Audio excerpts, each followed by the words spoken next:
That was the van that you all were surrounding, that you all were not allowing out, and that's when things really started to get tense. That was the protester from around 6:30 this morning that was put inside that, correct? Yes. I rest my case, Your Honor, which means it's time to meet someone running for office in Illinois. Of course, Democrat Kat Abughazaleh, the retarded person in Chicago.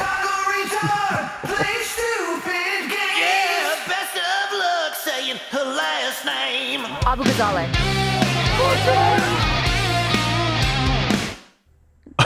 Tossed. Like a child. She bounced off the pavement. Yeah, like a 50-pound lightweight. So Kat Abughazaleh, she's 26-year-old running for Congress in Chicago, and you may say, hey, this woman seems familiar.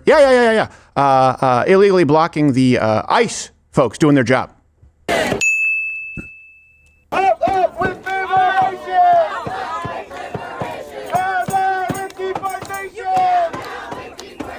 Up with liberation! Yeah, that'll stop a vehicle. Pause. Isn't that emblematic, too, of entitled feminists? Not all women, entitled feminists of this generation. She is alive and not a pancake by the mercy of that driver while claiming she's powerful. Yes. You're alive because he didn't run you over. Continue. You can't just walk into their facility. Watch this. Boom!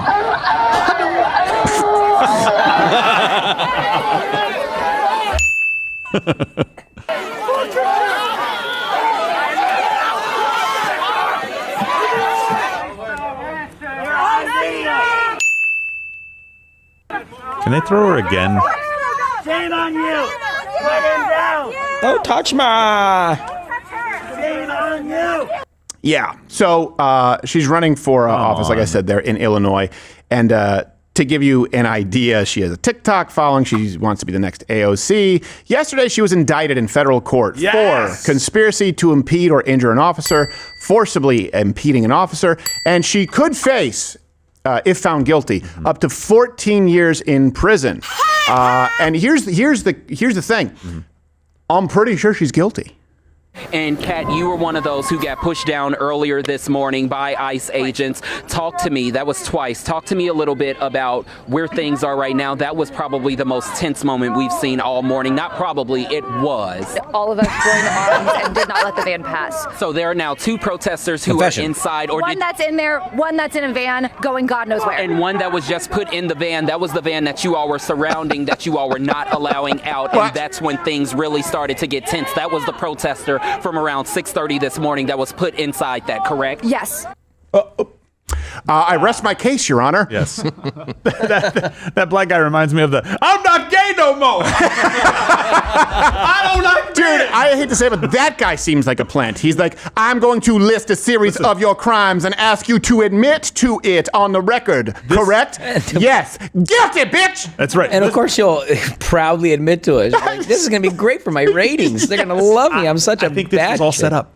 Every one of those clips that I just saw, the cameraman was angling to make sure he got her, make sure you get this person in it. I swear, I bet she went out, paid somebody and said, we're going to go to this protest. I'm going to make some stuff happen. This is going to increase my profile, and I'm going to use this to run. Hopefully in jail now. Yes. If she is not convicted, I have no faith in the courts in Illinois. This is open and shut. She admitted to doing it many, many, many times. These are crimes.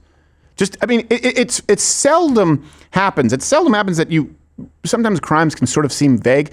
Conspiracy to impede or injure an officer. That's exactly what she did. Forcibly impeding an officer. That's exactly what she just admitted to doing on camera. If she is not spending time in prison by this time next month, I have no faith in the court system.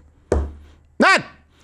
So let me give you a few key facts here as to who she is. And remember, when people try and say, oh, I just mean the fringe left, they'll always point to like Marjorie Taylor Greene on the right as an example, who, by the way, is kind of going left right now. I don't know if you've been watching her. Okay, but look at the mainstream represent. Look at Donald Trump. You guys can say you don't like what he says, but he's not an extremist by any stretch. You look at the representatives, those who are most popular on the left, the AOCs, the Bernie Sanders. This lady wants to be one of them. you can't say it's fringe when these people are the torchbearers for your party. I know she's not in office yet, but she's not the first. Let me just give you a few examples here. So here are a few key facts you need to know. She is parroting the mainstream, typical leftist talking points. There's no divergence. Donald Trump and Elon Musk are dismantling our country piece by piece.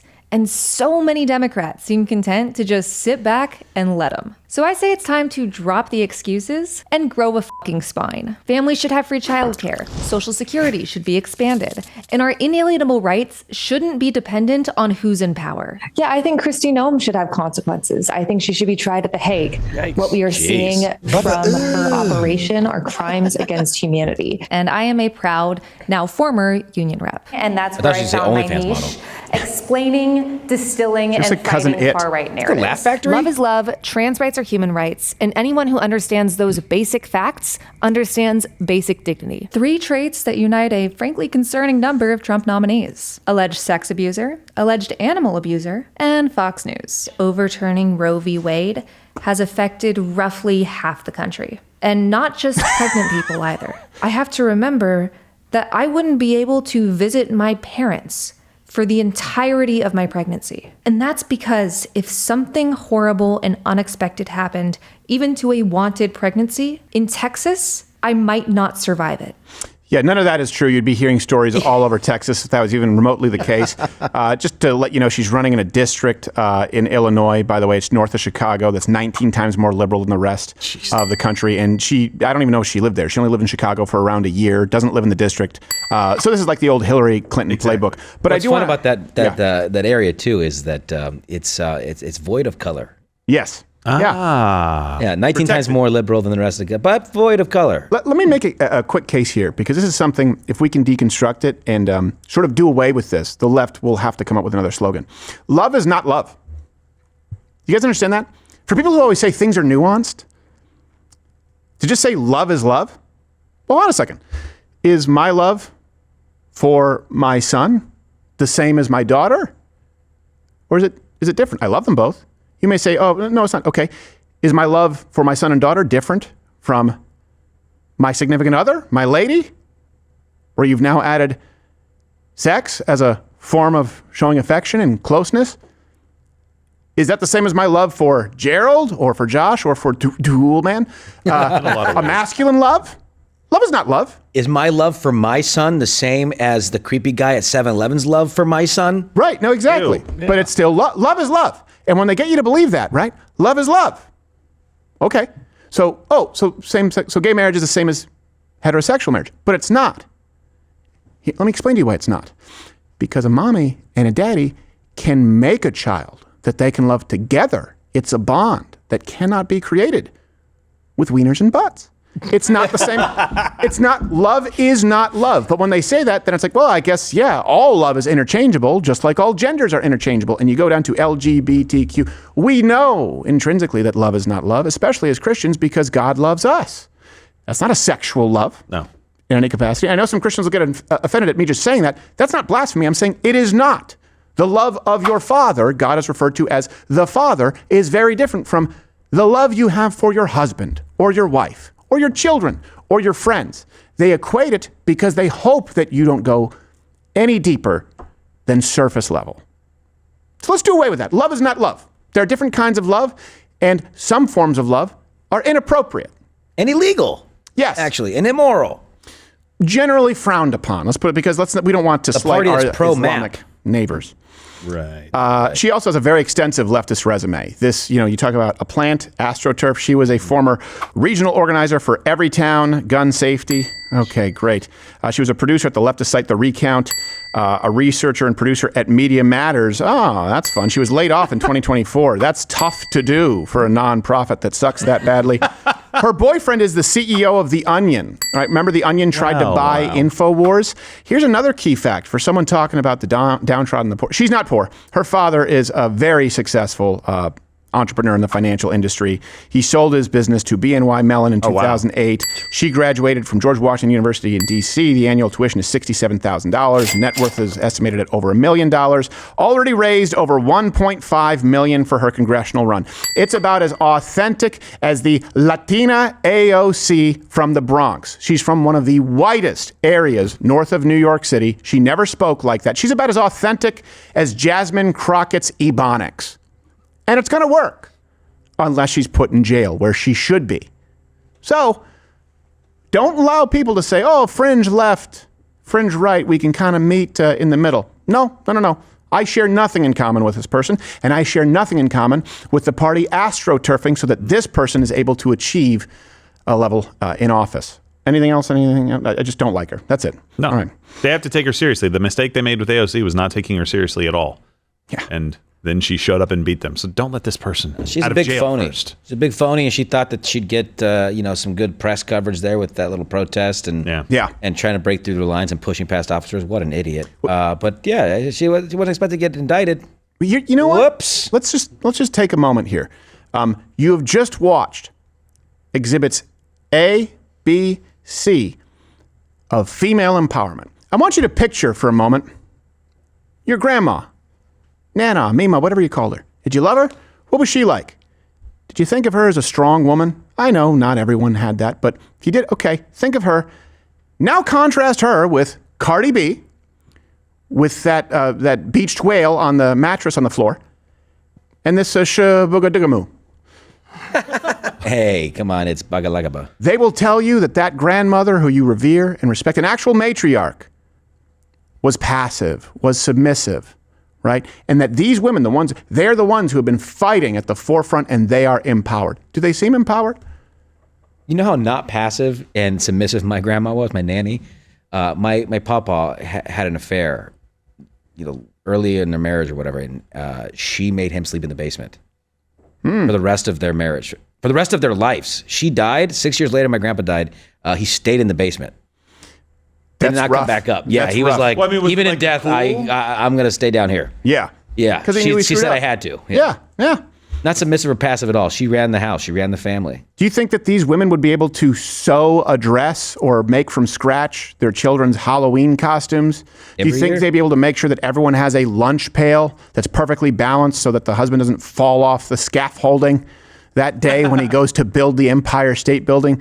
Do you think they'd be able to keep a house in order? Do you think they'd be able to offer advice and help raise the next generation of women? Do you think that these women spend as much time taking care of this? And keep in mind, your grandma was doing that pre-convenient foods, pre-microwave, pre-gym membership. Think about it. You had ladies, and I mean, this was the mainstream. A lady would put on a dress and makeup and heels to do her job, taking care of the house, the entire family, and in many cases would have a chain and stick to do isometrics at home to keep her figure and fit into her wedding dress. People say, well, she was just doing that for her man. But were they happier?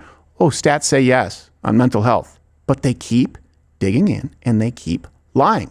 Young women, don't buy any of it, please. One thing I definitely wouldn't bet on is Abughazaleh becoming Times Person of the Year. I wouldn't, which by the way is actually something you can wager on over at Kalshi right now. They actually have the odds of Person of the Year. You can vote for Pope Leo, Donald Trump, or AI. That doesn't even make sense to me. It's winning. AI's leading. No, I know. By a significant margin. That is so stupid. I'm going to go win some money. Well, yeah. It seems like it will probably be AI.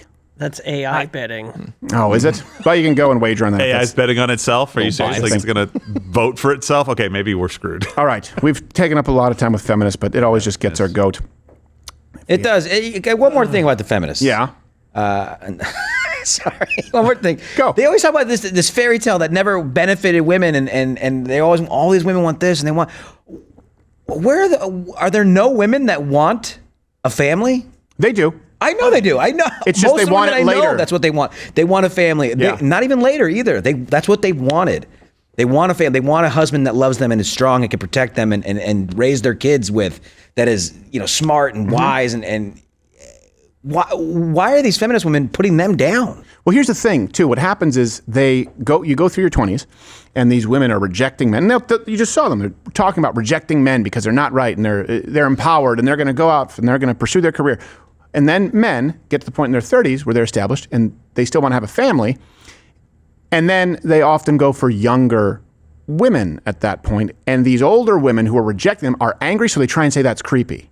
They try and say, well, you're 35 with a 25. What, you want some woman you can manipulate? I don't know. Can she vote? Is she an adult?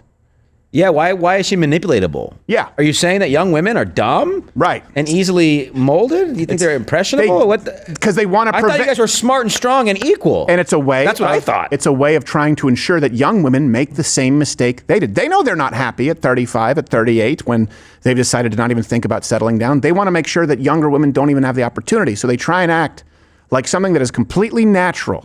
A man wanting to find a fertile woman who wants to start a family, that's weird, that's creepy. You should pick a woman your own age. But it's you.